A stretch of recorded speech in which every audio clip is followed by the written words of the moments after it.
All right, guys, we're finally back on another On Evolve podcast. I know it's been a century since last time, but Dean was in Japan. I've been super busy. I'm actually finishing up my move to Las Vegas this week, and we're barely squeezing this in tonight. Barely have any time to do this. Unfortunately, I have a bunch of stuff packed away, so I don't have a camera tonight. So we're just going to do a no camera. It's just going to be voice only, basically. And we're just going to kind of catch back up, talk about Shadowverse, talk about Dean's Japan trip, talk about the Cali Trio run I had that happened this past weekend for Shadowverse, and, just kind of go from there. And, this whole podcast is just going to be kind of vibes at this point. So, yeah. Dean, welcome back, man. It's been a while. Oh, yeah. I'm never happy to be back. Always like it more in Japan, but eventually the numbers on your bank account fall too much, and you say, I've got to return back to the realm of the living. I know your trips are always so insane too. You always do like a minimum a month, right? Well, yeah, because of the way my job works, I get a lot of time. My boss lets me take it all off at once, so I try to, it's cheap kind of to be in Japan, but it's not cheap to get there. So, because like what hotels are like $30 a night, like they're like 30 to 70 a night. So, oh yeah, and the exchange rate's really in our favor right now too, right? So, yeah, it's not that bad. Like once you're there, it's just like really expensive to get there. So, like to elongate it as much as possible. Yeah, the yen is super weak, able to pick up a lot of stuff for cheap. Sadly, I wasn't buying Shadowverse cards. I did buy 3 playmats for Shadowverse. I got the Sekka playmat. You probably don't know who that is. Nope. The Sea Long with whatever the other one was. It's like the 2 dragon sisters from the Imperial Inn. And then I got a playmat with oh god, what's her name? Is it Castell? Castell, yeah. From the most recent story mode. So I was very excited to pick those up. And then I always buy a lot of garbage on these trips. Bought some Weiss. Weiss is a little bit more enticing because there's stuff that we can't have in English that's old. So yeah, mostly just for the collector. Yeah, just mostly collecting for you though, right? I don't think you're buying much JP Weiss anymore for playing. No, it was like Daybreak Illusion and Osamatsu. So, unplayable stuff just shows that I enjoy some anime that are, real boomer status. That's true. Dang. Daybreak Illusion, that has to be at least like almost 10 years old now, right? It's 11. 11? Oh my god, that is so long ago. It's 11, so it's just, I'd say it's cheap, but like even $30 cards, if you buy too many of them, they add up. So, yeah, but we went down there for the Snow Festival. I did have some sick pickups. So first, I'll name the Weiss one that nobody here cares about that one. I bought a Yoko. That was like kind of like something that I always kind of wanted to own. It's not very smart to buy. It's like a $700 card. Yoko from Gurren or the SSP? Oh, okay, the JP version. So yeah. Damn, yeah. Sorry, I'm not baller enough for the English one. And I did manage to get my hands on a pair of Worlds promos. Thank you to who sold that to me. I am very grateful. I think you gave me a really good deal. I don't know if I would have gave myself that deal, but the Weiss World promos, right? Not the Shadowverse one. Okay, yeah, the Shadowverse ones. Oh no, the Shadowverse ones. Oh, okay, sick. Yeah. That's the cool pickup. That's the cool pickup I had for Shadowverse. Were you even able to like get in? No, right? No. Yeah, they were just like get screwed, and then didn't let anyone in unless they were there. Because I remember the year I worked for Bushi as a commentator, it was like an open venue basically, and anyone can come in. And I remember we were hanging out. The awards that we competed at was the same. Oh yeah, that's true. Yeah. But this time they locked it down. I don't know why, but it is what it is. You're in Akihabara. You got stuff to do. Was it the same building as Worlds for Weiss the last UDX? time we went? Yeah. Yeah. Oh, sick. Yeah, that building's really nice. Yeah. Oh man. Any other cool, amazing things you saw in Japan while you're out there? Any I guess whatever you want to talk about? Yeah, the main reason we went down was after scrubbing our tournaments. We said I was like, hey, you want to go see the Snow Festival with my local Swafford? Which, by the way, we're gonna get our names on the map too, just like you guys got this weekend. But I believe basically, I'm saying we're coming. we went down for the snow festival down in Sapporo. If you ever heard about that, it's they've got like giant, like 50-foot tall snow sculptures. The big one was what is it called? Golden Kamui, and then the national, like the JRA, you know, the Uma Musume IRL. They had like a giant horse, like a guy on a horse statue. It's probably about 30 feet tall, and there's like a giant train station. This is beautiful, fantastic. Going down to Sapporo and seeing all that. Dang, yeah, I need to make it out there for the snow festival there. I haven't done that yet, and the only part of Japan I haven't visited personally yet is like up north, and so that I need to get that off my bucket list. I'm always usually centralized around, like, you know, the major cities around the Tokyo area, Akihabara, Shinjuku, and stuff like that when I go, because that's usually where most of either my friends that live in Japan live, or a couple like family members and family friends live in that area. Otherwise, the other place would be Osaka, is where I went to meet some family friends down there as well. So I've been those areas most of the time, and like kind of a little bit in between, like kind of stop in Kyoto on the way whenever you're on the bullet train. But I really need to go up north really bad. We did all that. We went like Kyoto, Osaka, Kobe. I went and saw the aquarium. I mean, like the one with the whale shark. Yeah. In Osaka. Yeah. We did the tourism stuff too. But the big reason for the trip was definitely that big snow festival at that time of year, because when I saw that the Worlds was on February 4th, I was like, oh, that's like the same time as the snow festival. And I normally am there in January, and January, you know, it's a week off. It's like I would leave like a week before the snow festival, so it's like able to actually go to it this time. Nice. Up north is a little rough. It's a lot of snow, a lot of ice, so you got to be prepared. Yeah, I remember that one year you were just like, I was like, okay, if Dean dies in Japan, and it's like, wouldn't be surprised when you were like messaging us on Discord that one year, and you're like out in the snow. That was some poor planning on my part. Yeah. Yeah, that was crazy. Oh man. But now I'm finally back, and I've been trying to grind for 2 different regionals because we do have Shadowverse on a different day than Weiss. The competitor in me says I'm supposed to play both. So trying to hammer out this Shadowverse meta. It's been pretty fun. To everyone that was believing me to make a chess deck, I just want you guys to know I sleeved the deck, and after like 2 games, I couldn't stomach it anymore. Those cards were a little too bad. The breaking point was the one game that did go to turn 8, and I looked at my grave, and there was like 2 different chess followers or something, or like 2 or 3 different chess followers, and the king needs, like, he's supposed to summon 4, and then I thought for a second, I said, I have to see 1 copy of each of my chess followers and have put them on the board by now, or my king doesn't even work. That was the breaking point. That was the breaking point, is I said, you know, there's other decks to play. Yeah, every time I look at the chess stuff, I was just like, I mean, like, I see what's supposed to be happening. It just doesn't seem like it's gonna be super consistent, and like all the anime archetypes are done unbelievably dirty. So, except for like Hero is like good, but that's about it. Yeah. I mean, Armed Dragon is like pretty decent as well, right?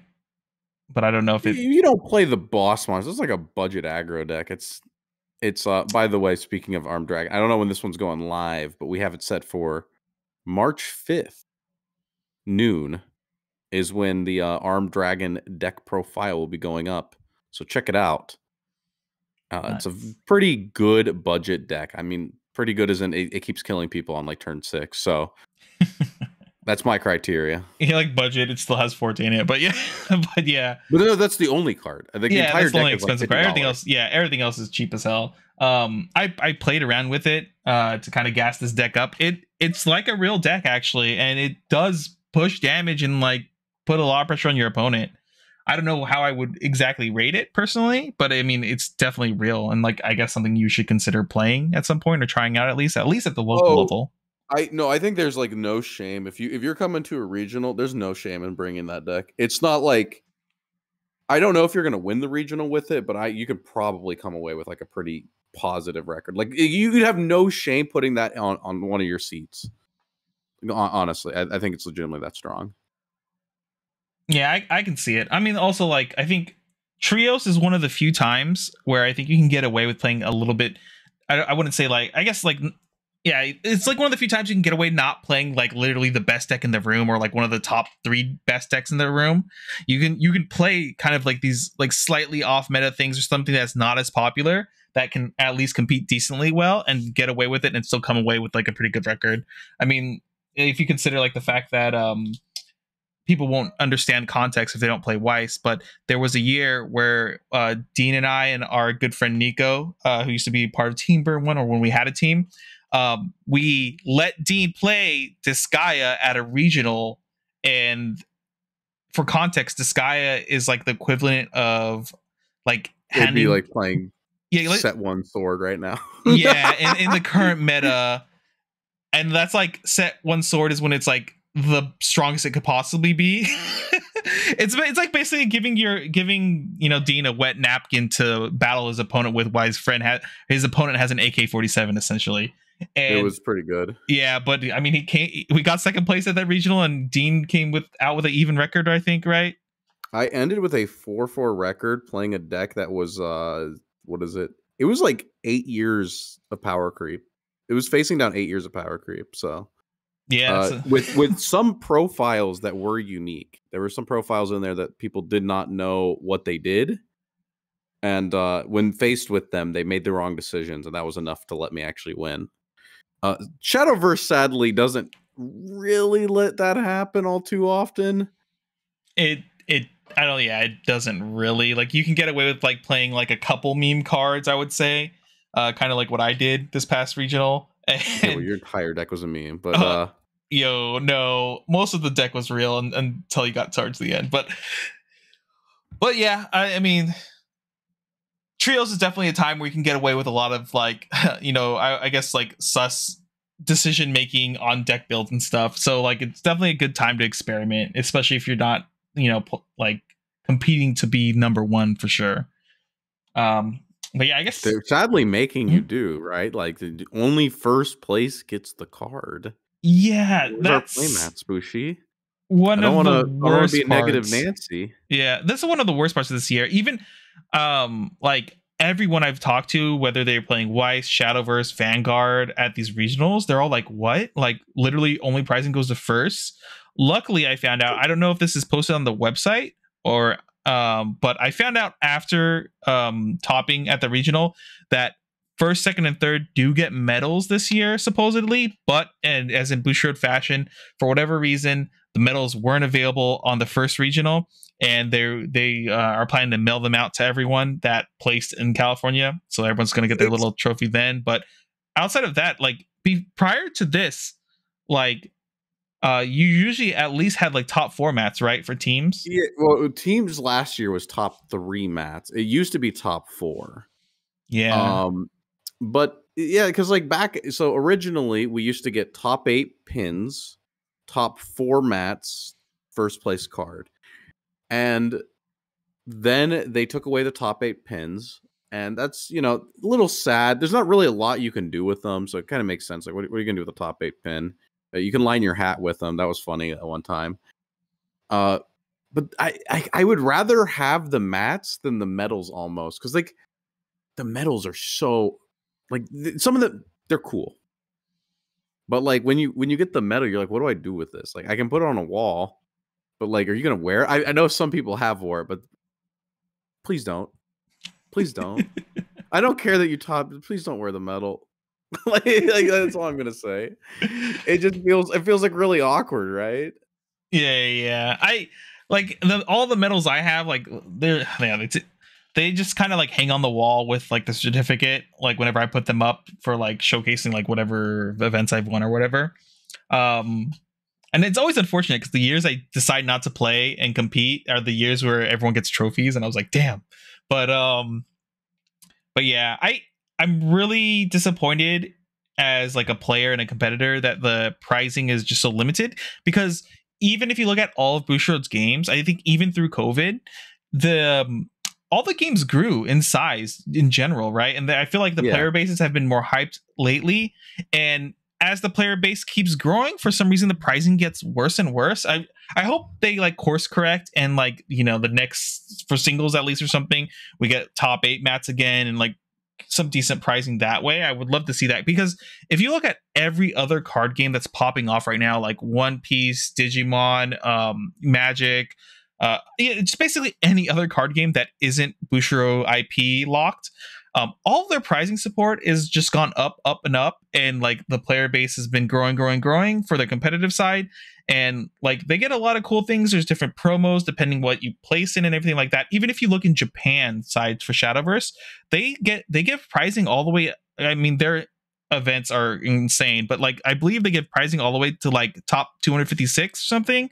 Like the top like 256 get a promo, and then if you make the top like 64, you get an extra promo of a different type of promo, and then like, you know, as it goes down to like top 16, top 8 and so forth, they get added bonuses for just making it further. I would love to see a price structure like that. Obviously it's not going to be as good as Japan's Shadowverse structure, just because that we don't have that big of a player base currently. Hopefully we make it to that point at some point. But I would love to see like a prize breakdown like that, where like, you know, top 16 gets this, top 8 gets this, and you know, as you keep fighting every round, you get more and more for winning. I would love to see that. And something that like a player could reasonably use, right? That's like the thing. It's why like the medals are cool. Don't get me wrong. I always want the medal when I enter the tournament. But it's also like I can't do anything with the medal, right? That's why I like a playmat more, or like a card more. You're talking about promos, right? It's like in Japan, I think they're getting like Dragon Oracles. They're getting like, you know, good cards as promos, and you go, oh, you know, I top 16 this event. Now I get to put this promo in my deck, or I can sell it off, maybe. You know, we don't talk about that because I don't think they like to. I don't know. Bushiroad's a little more like okay with the fact that their cards are worth money. Some games aren't, like Pokemon, but Yeah. But yeah, just hopefully there's a course correction or something happens where they decide to just, you know, kind of, you know, give more out to the players. I feel like with how everything's been growing for card games in general, there was a card store owner that I was talking to that owns a store. I think they're the owner of that, or they're like a very heavily invested into this store. It's a store called The Light here in Southern California. I've been to their place like twice. It's a really cool store. If you guys are ever in the area, I think it's near Upland in Southern California. If you're ever near it, go check them out. They're really cool. All the people there are very friendly and very nice. We were talking a lot about how basically the same subject at the regional this past weekend, talking about how like right now card games in general have been blowing up, even though like the economy has like kind of took a little bit of a downturn. But usually entertainment always stays strong, so that's why you see a lot of people still coming out to their local stores, playing in all these different card games, and all these other companies are pushing it a lot more, giving more out to the players. And for whatever reason, it just feels like Bushiroad is just not as, you know, generous, I guess to say, to like their player base. But maybe part of it is because these events are free and stuff, and they have such a limited budget, instead of like having players pay to enter. Obviously probably limits how much actual quote unquote advertising budget, I guess, is what a lot of this goes under, you know, to give out all these things to the players. I hope to see, you know, this develop into something, you know, better for all of us, because I'm sure everyone would love to show up to these regionals and different like store championships even, and get like more free stuff, more exciting things to compete for. Like I said, that's how I feel, and I'm sure a lot of the player base feels that way as well. yeah, most definitely. All right, I guess we'll talk a little bit about my team's trio run in Cali. I don't really want to do a whole breakdown of all my rounds, really, because I'm probably gonna talk to my team, because we have the same exact team going to Texas in a couple weeks. Same 3 players, but I think we're all changing decks for the most part for Texas. I'm not exactly sure, but our team, we got 3rd place. We're really close to making that final push to get first there at the end, but we kind of fumbled the bag a little bit there at the end, which was unfortunate. But we had a lot of fun at the event. what was it? I think there was God, I can't remember the exact number off the top of my head, but I think it was like 28 to 30 teams for Shadowverse, and there was 5 rounds at the event. Our team went X and 1, was it a 4-1 because there was 5 rounds, and then we competed in Top Cut there. We won top 8, then we lost our top 4 match unfortunately to the people who ended up taking first for the entire thing, which was actually another local. I always forget his name. I think it's Floyd because his name is Pink Floyd on there, and uh, those guys all very very good players. I ended up playing him, one of the guys on that team, a few times for championships here locally, and we kind of went back and forth a bit and stuff. And very cool people. I'm really happy that they were finally able to win this event. I'm really happy for them and for the SoCal scene in general. But then we ended up fighting for the third place match, and we were able to clutch that one out. Or I should actually say, I lost my game for the third place match in an Uma mirror. But my two teammates, they pulled through with their decks and did it. So I was on Uma. Obviously, I was playing a little bit of it was like a mix of like a standard list, but I also ended up playing gold chips in my list, kind of for fun, with the 10 drop as well. Unfortunately, in testing, the 10 drop came up occasionally, but in the regional itself, the 10 drop never came up. Or when I could play the 10 drop, it was just like I had a different line for immediate lethal instead of gambling. So, obviously take the real lethal line instead of just playing the 10 drop. But the deck was a lot of fun with like the 3 gold chips I played. I'm sure the list will be out in a couple days. I think I heard on I think it was Twitter, they said the lists were going to be on the website on this coming Wednesday, which should be on the 6th, I believe, of March here. So you guys can see that list once it goes up. We were playing, I guess we're kind of playing an unorthodox team, because I think the best team, you can put your input here, and Dean, if what you think. We were talking about it. We think the best team was like Fable Forest, Heroic Sword, plus like a third deck of your choice, because I think a lot of other decks are very good. So like maybe like Egg or Dragon, Discard Dragon is really good, or Uma, all like really good lists.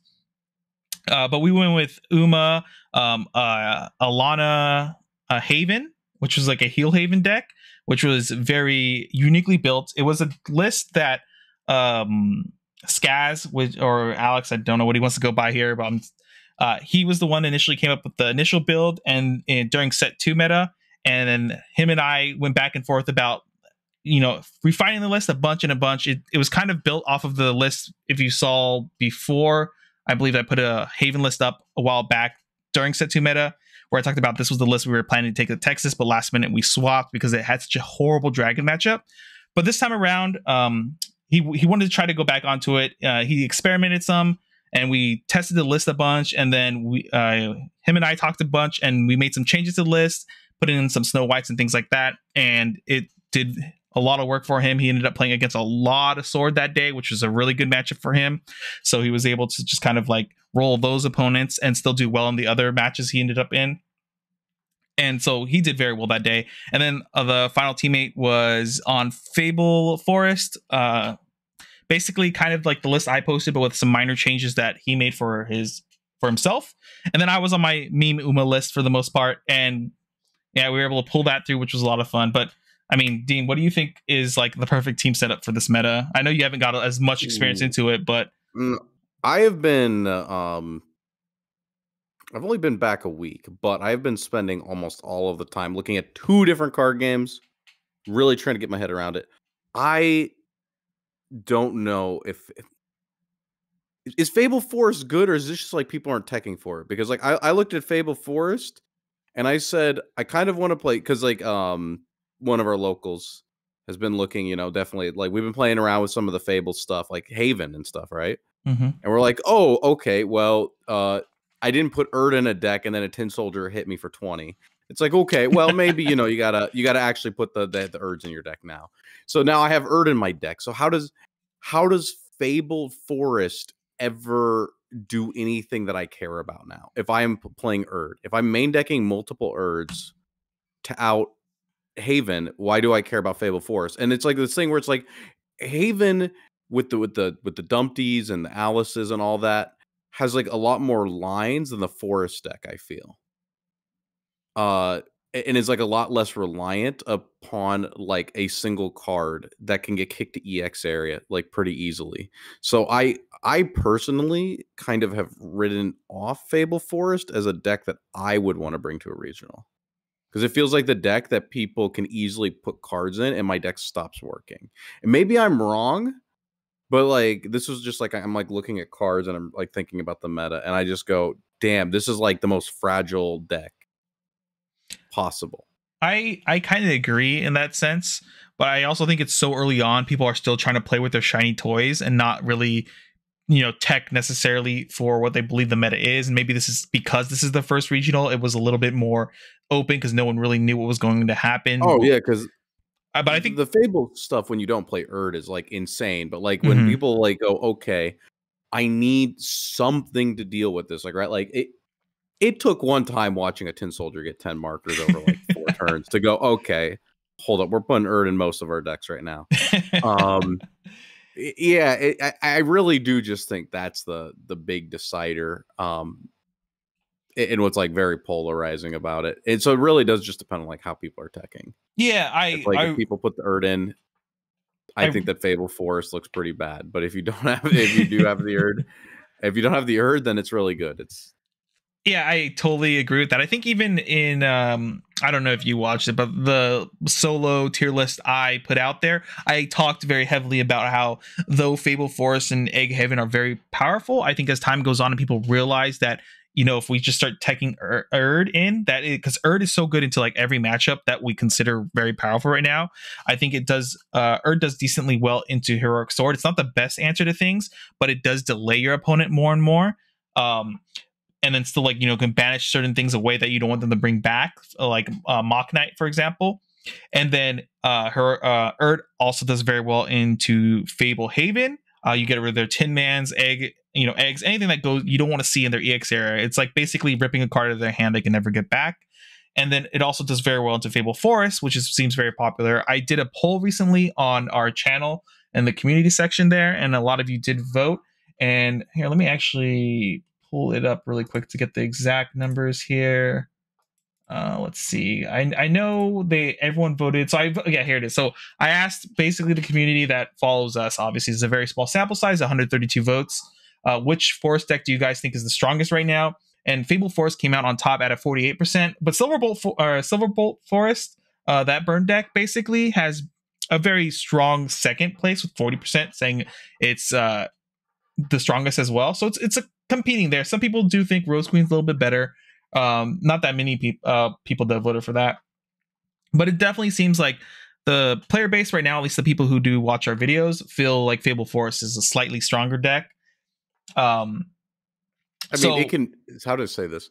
It can be the strongest of the Forest decks, but that means that I'm just not bringing Forest. Like I personally wouldn't bring Forest to a regional. Yeah, which is that doesn't mean it's wrong to play Forest. It just means that I myself don't want to assume the risk of an opponent playing a card that I think hard counters my strategy. Yeah, it's just that because it seems like Erd can hit a lot of decks and do very well into a lot of decks. I definitely foresee like as time goes on, people are going to be teching a little bit more Erds, teching a little bit in that direction, and maybe at that point Silverbolt becomes like the deck again, essentially. But I think also people have that syndrome, like they want to play with their shiny new toy. Fable Forest looks like a lot of fun, and it's a fun deck for sure. And so like people are just going to queue in with that because they want to play with their new cards, and that kind of once more of the sweaty players figure out what's going on, they're going to tech over into Erd a little bit more, and Fable Force is probably going to have like a downwards popularity because of so many people are teching towards like all this Fable stuff, all the things they can banish from people's EX area. Because like at the end of the day, Erd is still just a really powerful card into a lot of decks. Even Dragon, it screws them up a bit as well. I think Dragon's in a weird spot because they got like one new card or something. But yeah, like if you're on like the actual like ramp deck, it's awkward because like you can't elongate games very long in this like you can a bit. I don't know how to describe it, but like I would like everything got like the aggro decks got a little bit faster, so you're still dying, but you've lost all like your stability tools because your Shenlong is hit. And I'm not the biggest dragon believer right now. I don't think that dragon is bad. It's like the same thing with forest, where it's like if you told me the dragon like was winning tournaments, I just go, it's they've got some broken cards in there. They still got Uh, Forte. yeah, and but like when you're thinking about like 8 rounds, do I think I can have agency to win 6 of 8 rounds? That's what I like kind of look for in a deck. And that's why like I'm a little bit more lukewarm on a lot of decks is I feel like with some of them I'm like I could guarantee 5 wins out of 8, right? Hmm. And that's not good enough to me. I'm shooting to win 6+ out of 8 games. Yeah. And so that's like kind of where I'm coming from. Like it's not like if we're talking about local, I go, dude, your dragon, like all these other decks, Beauty and Beast dude smack somebody for 10, like best deck ever, right? But like it's a different mindset when you're getting ready for a regional, and that's kind of where I'm coming from. And it's like with Dragon,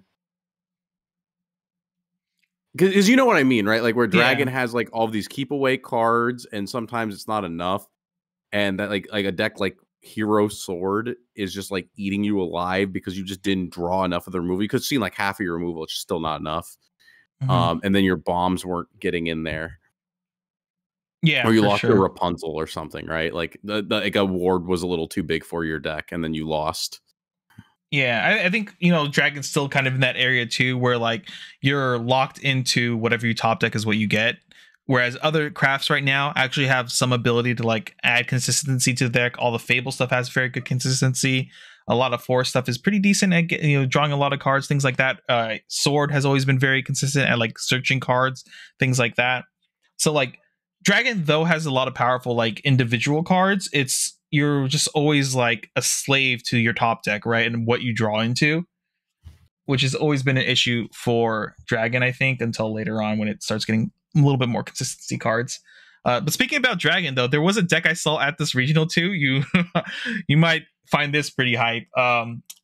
It was playing Tilting at Windmills, and you know what that card is, Dean, right? Yeah, I do. Okay, so my good friend Ryan, that was playing Fable Forest on our team, had to play against that player twice because they also made top 8, I believe, and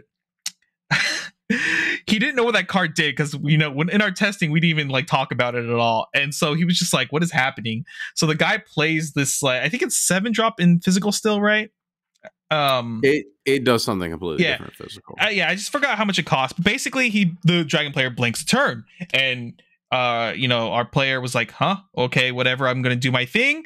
And then suddenly he like plays a forte, swings in for 7, then pays 3, and plays the 10-10 for 10 that heals 10. And he's like, "What?" And then suddenly he's out of range to win the game because the dragon player was at 1 and he went to 11. He's like, crap, what am I going to do now? Next turn he plays another forte or something, swings for 7 again to get through, I believe, a ward or something on the board. Then he pays 3 and slams a Genesis dragon out of his hand.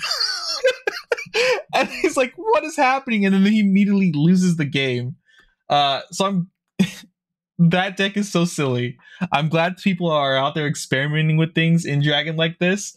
It's just seeing things like that is insane. I think he played him again too in top 8 and lost again.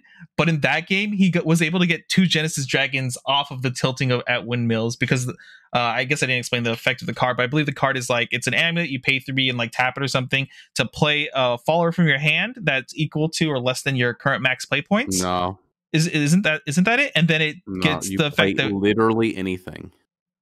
oh, anything? Oh, okay. For 3? Okay. And then it gains the effect that it gets bottom decked or destroyed at the end of turn or Destroyed. whatever. Yeah. And so it's having those strong fanfares and storm followers makes it really funny that this deck did so well. It's a very surprising strategy. I don't know if it'll catch on at any point because I do know the online locals that we run for the ranking battle stuff. I know there was a player that was playing this I think a couple weeks in a row and was like doing semi-successful with it as well. It's just like a random card in there that's like really spicy. Well, I mean, like if you can, well, I feel like that can't be a random card. You got to be on like Jabberwock and some like pile to have that in your deck, because like I don't know, like if you can resolve that thing's like Seraph, right? Like you said, you dropped the 10/10 that heals 10.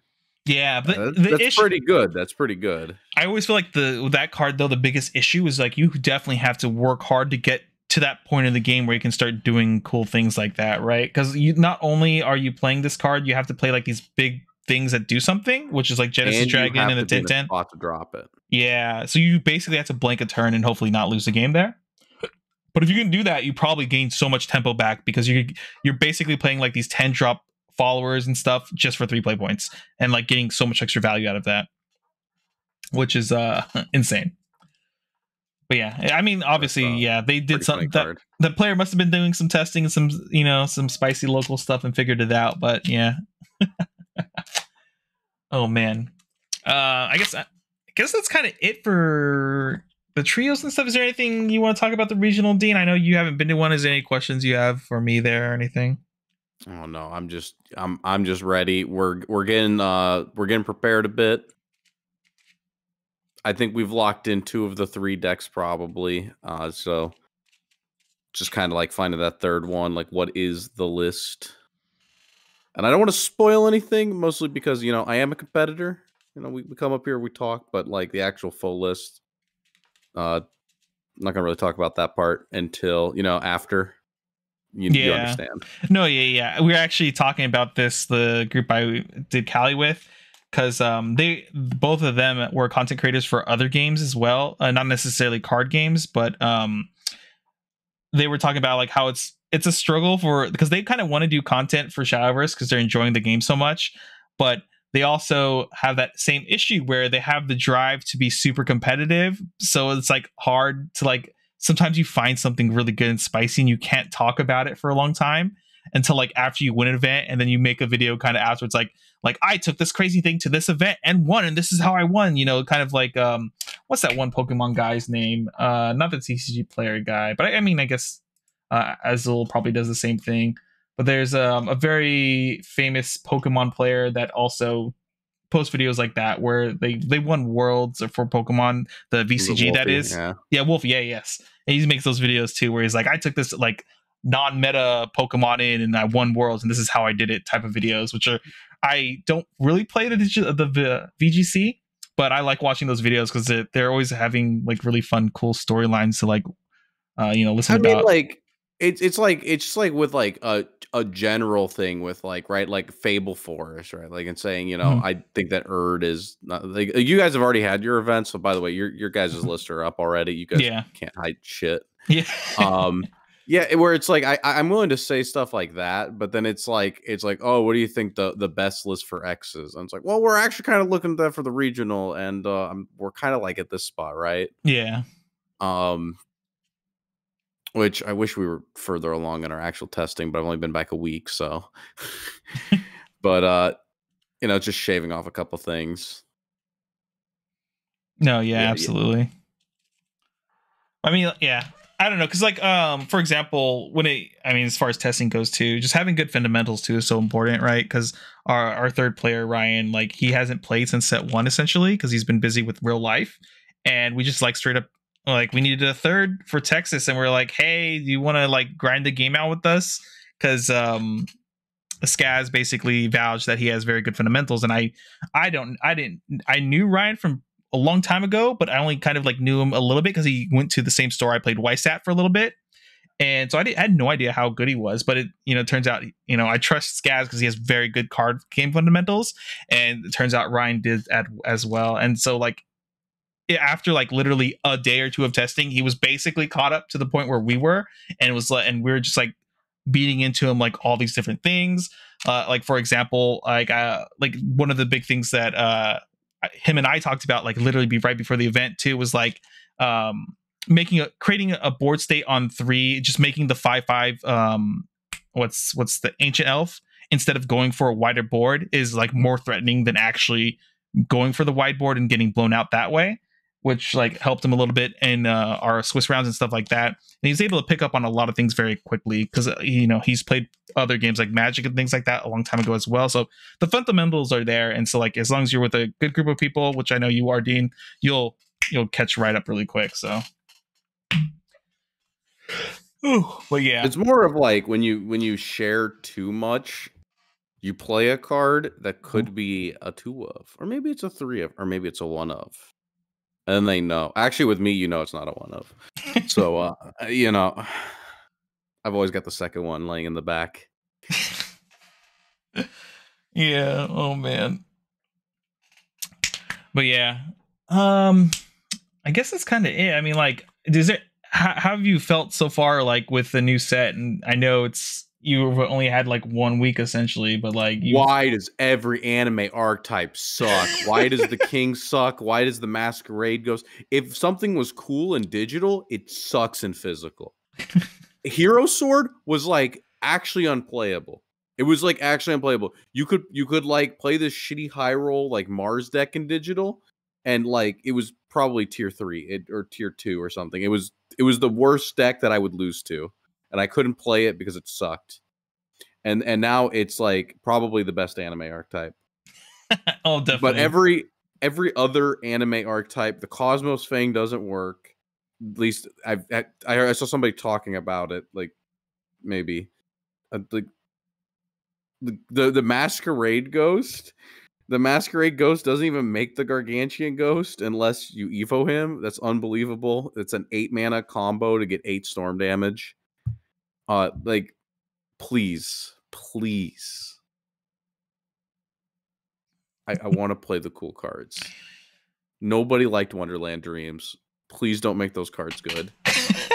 Nobody liked that format.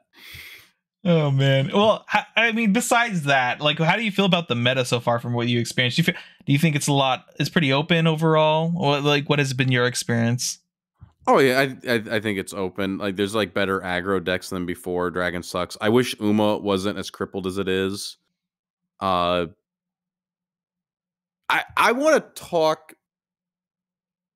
Oh, see, this is that thing that we were just talking about, because I honestly think the current Uma list, including the ones that we saw at Worlds, I think that they're.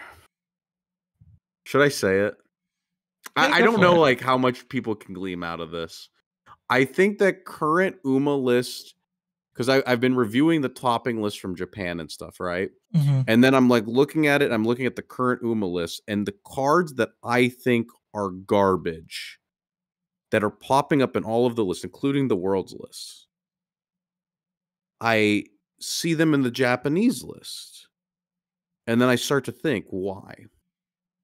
Because it can't, like,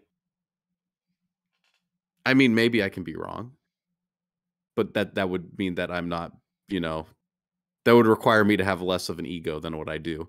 So it's like, why? But I'm looking at the Japanese list, and I see the triple trial initiation. I see the triple Ikono, and I go, these cards aren't like bad in a world where I have this much selection. They're bad in the world where we play Flowers for You as a 3 of, as our upstart goblins, and then you draw them.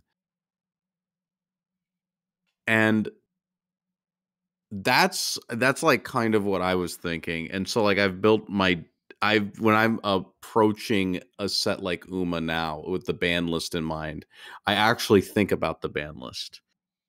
But it does mean that I think it's less good than like what Japan had. And I kind of wish that they would well, I mean, like, maybe next format I'm hoping they get rid of the Uma restriction. I hope so too. I kind of agree with you a lot too, because like when it comes to like my Uma building and understanding of it, I would kind of look at JP a little bit just to understand what they were doing, but the deck is completely different in English for sure. Like people still kind of build like it's the JP list, but playing with the upstart goblins basically.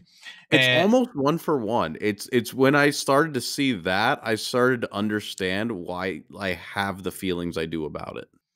Yeah, one of the big things that like why my original Uma list was so different to like other people, I feel like, is because I abused the fact that I felt like Uma losing those consistency tools and like 3 of Iconodictus opened it up to be a little bit more like couldn't handle aggro matchups as well. Like they could falter a little bit, and that's why I kind of went down that path with Saiyan Sky and things like that. and I felt like it did super well, especially in Texas when I took it to the last chance qualifier.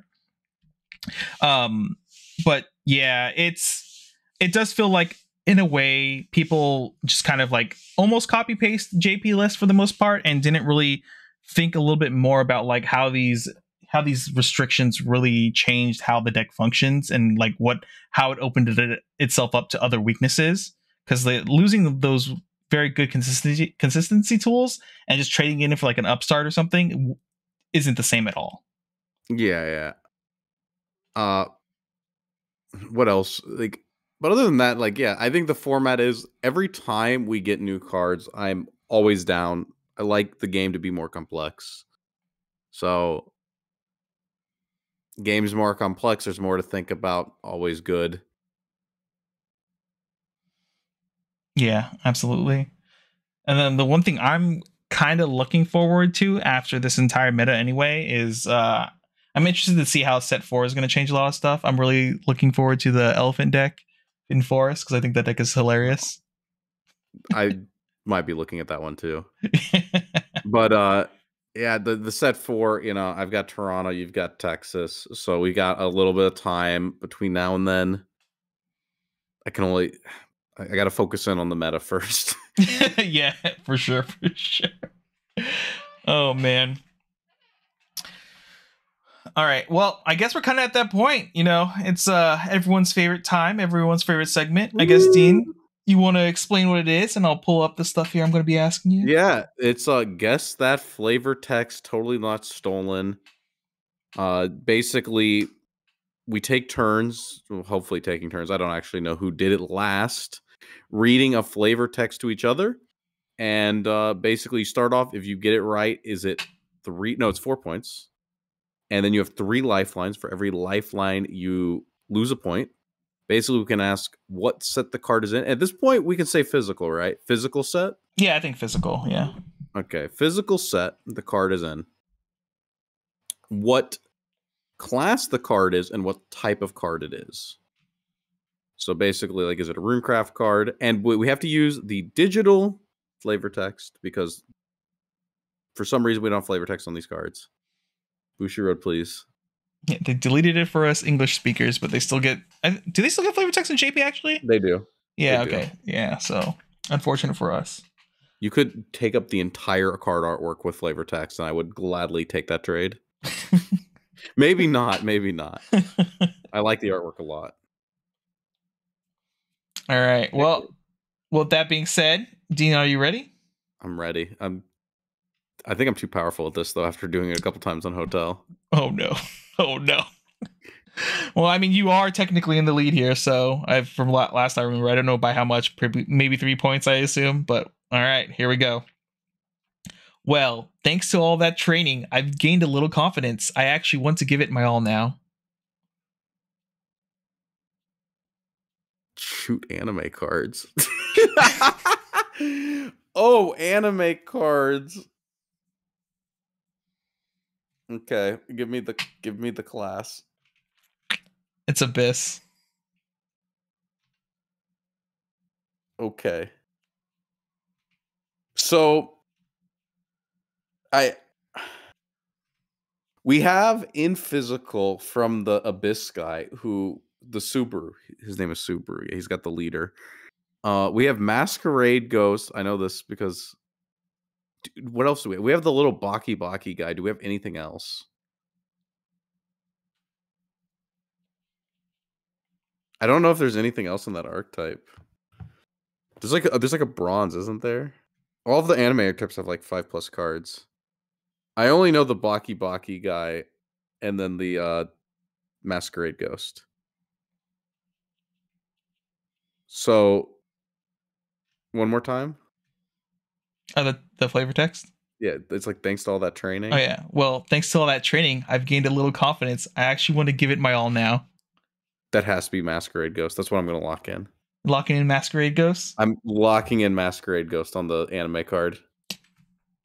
All right, well, Dean, I hate to say it, but you got it right. I don't know why I picked an anime card. That was a mistake. No. The anime cards are broken, but you chose a legendary. True. That was your downfall.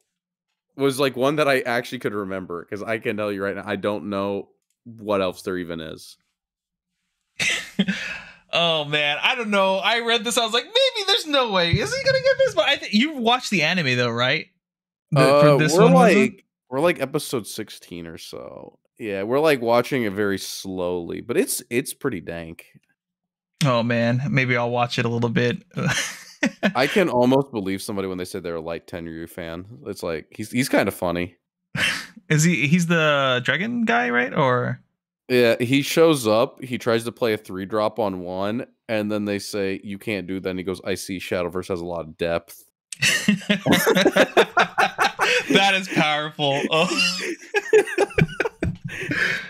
Oh my god. All right, Dean. Well, you get 3 more points just for you. Oh man. So I think you're like 6 points ahead now. I'm just never going to catch up. It's okay. I think last time though we did this, I think I got 2 points maybe extra, and then yeah, I don't know, dude. You're just too powerful. I'm just going to forever be fighting my way to get back into it. It's okay. Maybe one day you two will watch the anime and play the card game. I might have to. I do kind of want to get the Switch game, honestly. It's too bad. Too bad for you that the digital game's going to go away. So. Oh, true. But are you going to play that new one? I forget what it's called. Yes. Well, it's called Shadowverse. What again? I forget. Worlds Beyond, I think. Yeah, it's going to have like a social hub and everything as well, right?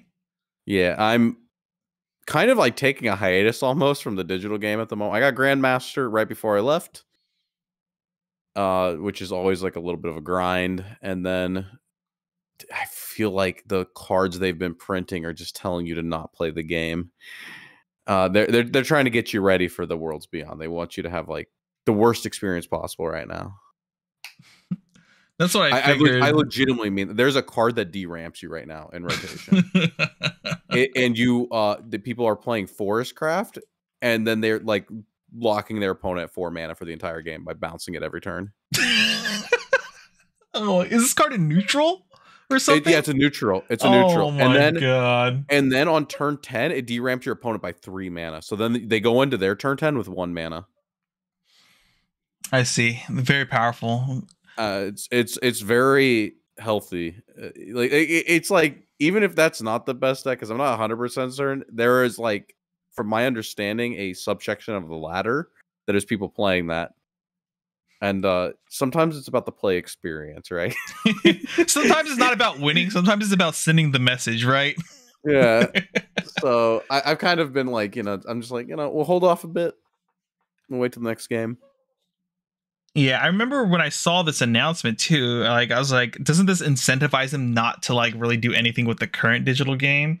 Do you know? You have a little bit more than me. Like, do you know if we're going to get anything for us players who have been playing the digital game when they switch over to that, or is it just like you're good luck, everyone's starting fresh? Like, from my understanding, and like this is all speculation, but they said that like if you had like a leader, right, like basically you have to get everything else again from scratch. But you get like little titles or flares or stuff for like the achievements, which is already like what you've done, right? You get Grandmaster, you get like a pack of sleeves and like a little title. You don't use either of them ever. So that's the same. But the big thing is the gacha leaders, right? Like some of them, what did Anya cost? Anya cost me 300 USD. The gacha gods were not kind on that day. These gacha leaders from events like the Spy Family one that was recently, or my favorite one, the Hello Kitty one, those are gone. Dude, you get literally nothing for them, from my understanding. That is unfortunate. It's like super bad. Like, right, if you had like the One Punch Man leader or like any of those really old ones, the Haruhi leaders, it's like get destroyed. Those are gone. And if you had like the gacha ones from the packs, I think they said you would get like some in-game item. And since there's a hub, my thought is you'd have like a room or something. You could put like a plush in it or something. That in my mind, something like that is what you'll get. But ultimately, like, if you wanted any one of those gacha leaders, like maybe you like Rolla because she had the womp womp. Yep. What you played in Japanese, so actually I don't know what You played in the wrong language, but it's okay. It's okay. We forgive you. Yeah, it's like you lose that, like, right? You lose like the character, and like as people know from the physical already, like I'm big into the app. I think the app is insane. And basically it's like you suddenly don't have the app. Yeah. That's enough for me to be sad. Yeah.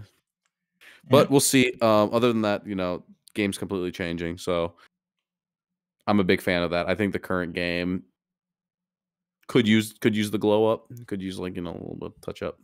Yeah, I mean the game. Whenever I play the digital version and come back for a little bit, it always feels like the cards are insane at this point.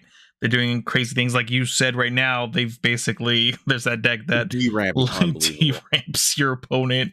That seems like really annoying and unfun for the most part. It's unless you're doing the D-ramping, obviously.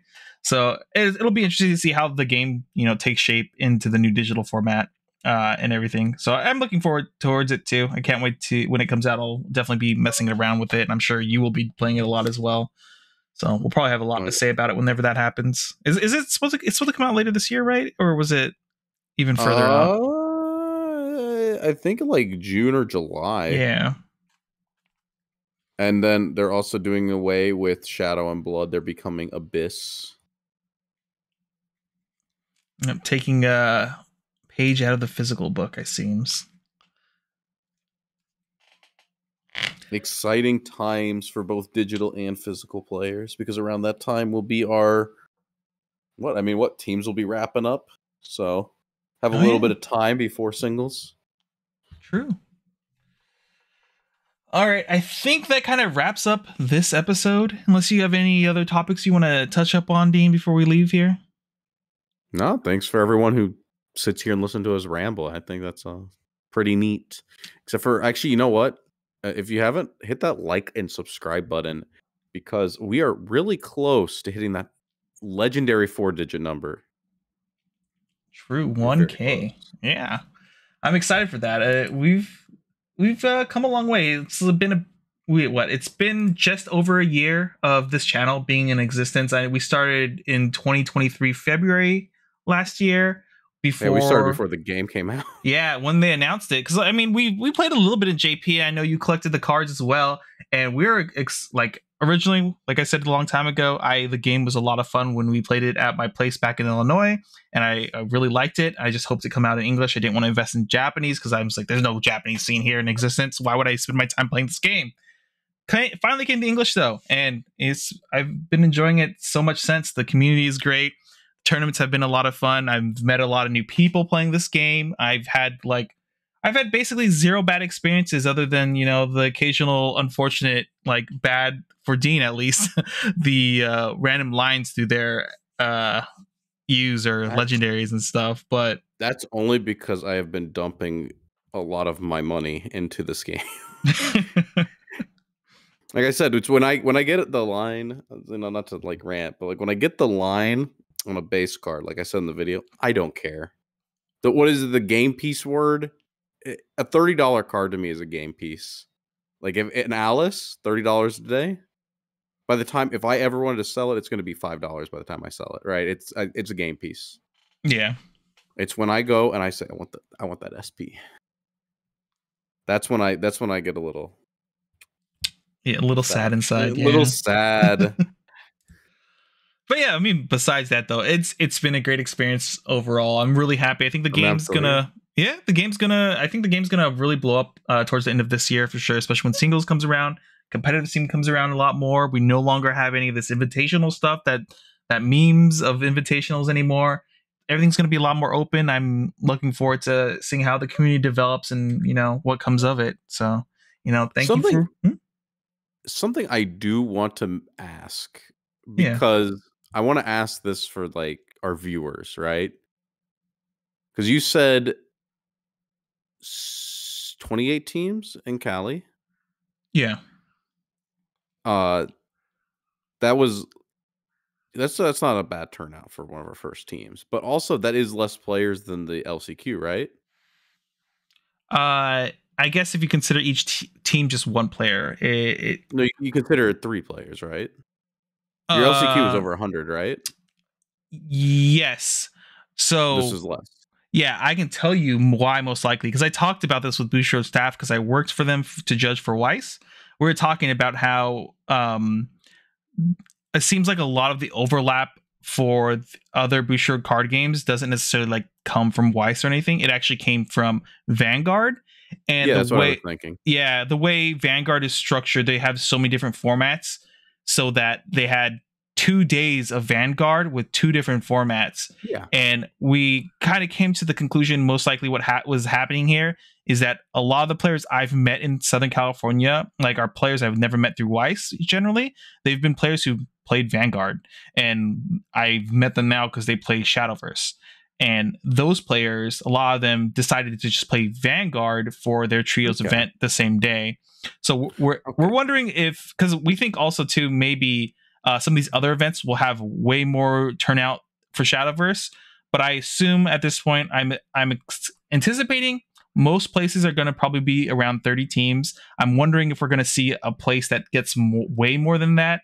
Because my initial estimate when I was talking to my friends and my team for the regional was that I'm anticipating between like at the absolute lowest would be 25 teams, and at the highest I would assume about 50 teams.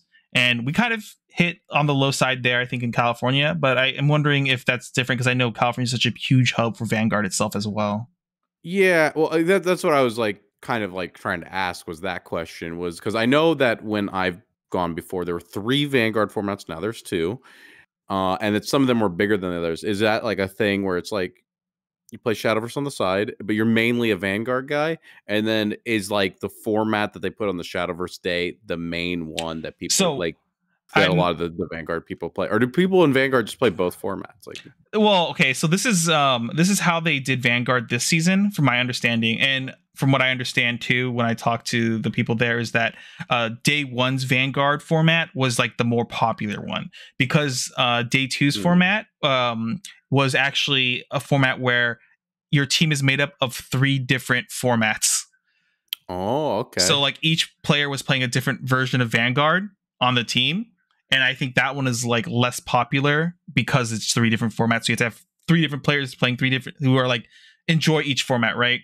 Whereas yeah. yeah, you usually have friends that all play the same format. So that's what they kind of believe is going on here. And they I don't want to say who in the Bushiro team, but they were also kind of saying like, yeah, I think they kind of like mispaired it in a way. I think if Shadowverse was on the other day around, something like that, it would have had a way bigger turnout than it is currently, just because it's like those formats clashing.